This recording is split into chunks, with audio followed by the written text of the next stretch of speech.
Warning, you are about to listen to something fictional, different, and possibly disturbing. If you are afraid of robots, you should leave now. It is a matter of safety. For those who remain, those bold enough to face the truth of tomorrow, Insolent Cool Incorporated presents ICQN News. Welcome to ICQN News, where we bring you the top news relevant to most people in most timelines. The party is just getting started. After months of protest bots pouring actual lava on the streets of major cities to block traffic, the Lava Party has been recognized as an official party in the orbital parliament and will have representation starting next year.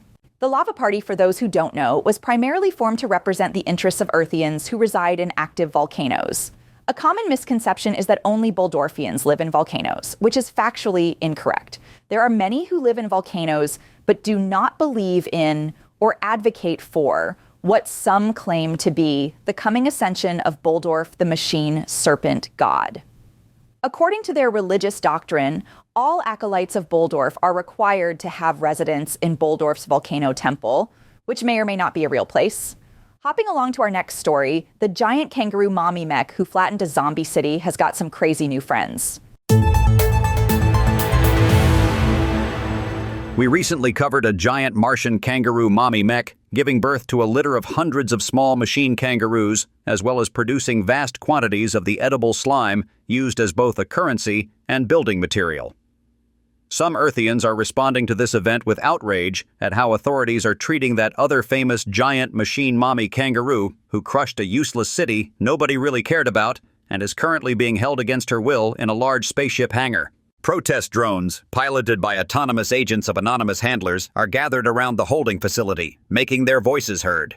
Many of these bots are programmed with kangaroo-like motion sequences. Only time will tell if these adorable robot demonstrators will succeed in shaming authorities into freeing the 6-story RoboRoo matriarch. Coming up after the break, we have Dr. Horace Vega with us to explain why, in order to compete with Mars, every Earthian corporation should hire a chief astrology officer. The following commercial has been paid for by the acolytes of Bouldorf without conceding the fact that all earthly trade, debts, and transactions are illegitimate, as Bouldorf has purchased this world with Bitcoin.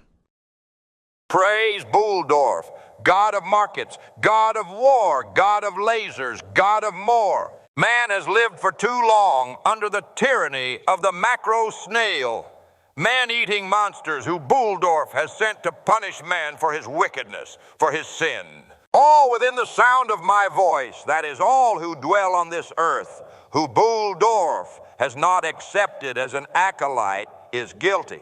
They are, by definition, guilty of the worst sin of all. And what sin is that? Trespassing. Where is the sign, you ask? Where is the property line? Whose land am I on? Brother, sister, let me tell you, Bouldorf has purchased this world with Bitcoin. Praise Bouldorf. If he has not accepted you in his volcanic temple as his acolyte, then you have sinned against Bouldorf, and we, his acolytes, sentence you to eternal slavery. What can you do? How can you make it right?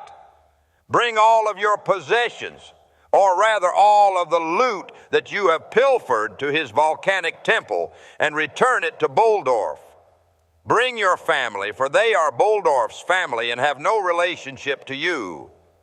In the volcano temple you will see Bouldorf, and he will judge you. This is the only path to becoming an acolyte, should he choose to accept you. But some of you may ask, what if Bouldorf does not accept me as his acolyte?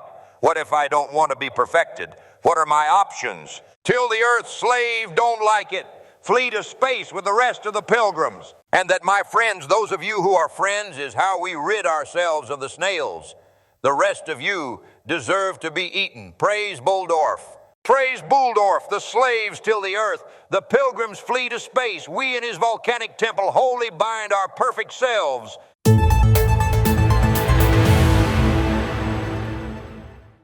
Dr. Vega, welcome back to our program. Our viewers and listeners are trying to grasp the rules in this new zodiac-aware landscape. What are we doing? Where are we heading? And why? Thank you for having me back on. It should be obvious to anyone who's been paying attention that the situation on the global, orbital, and galactic scale is dire and has gotten far out of hand.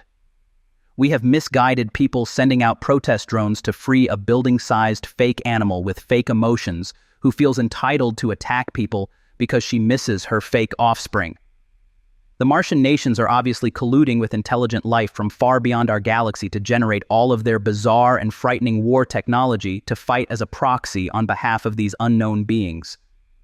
And to be clear, I'm not talking about elves, dragons, or whatever foolishness is being produced by this new so-called summoning technology.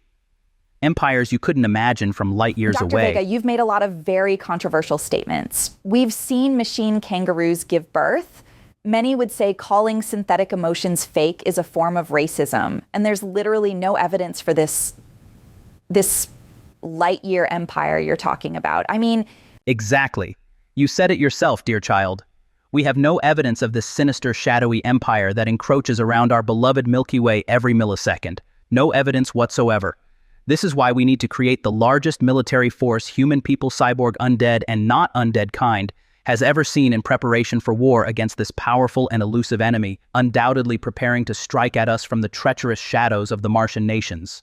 Those are some very strong opinions, Dr. Vega. But tell me what this has to do with Zodiac-informed policy.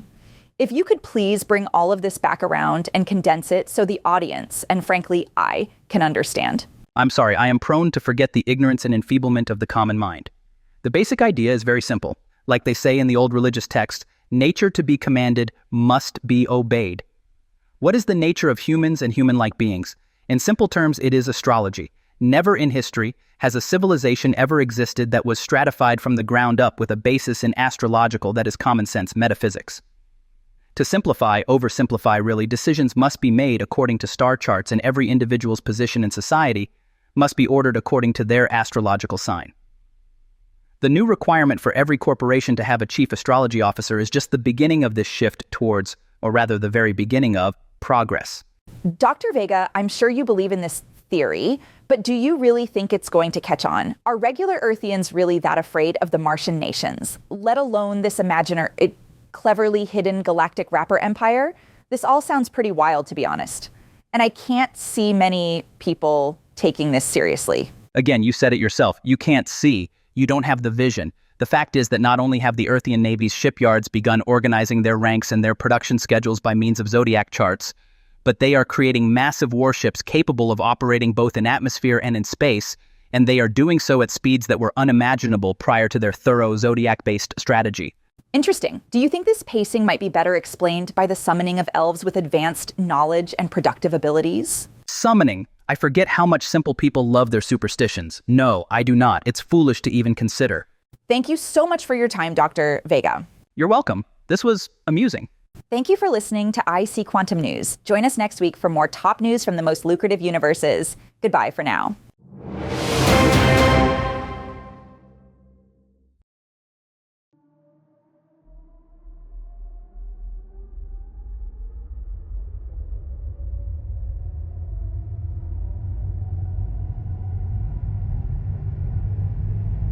That concludes this episode of IC Quantum News, written and produced by Michael David Marshall. Subscribe to the Insolent Cool Substack for the latest news on our books, games, podcasts, and more. Thank you for listening to Insolent Cool Radio. If you enjoyed this program, please leave a review. Until next time.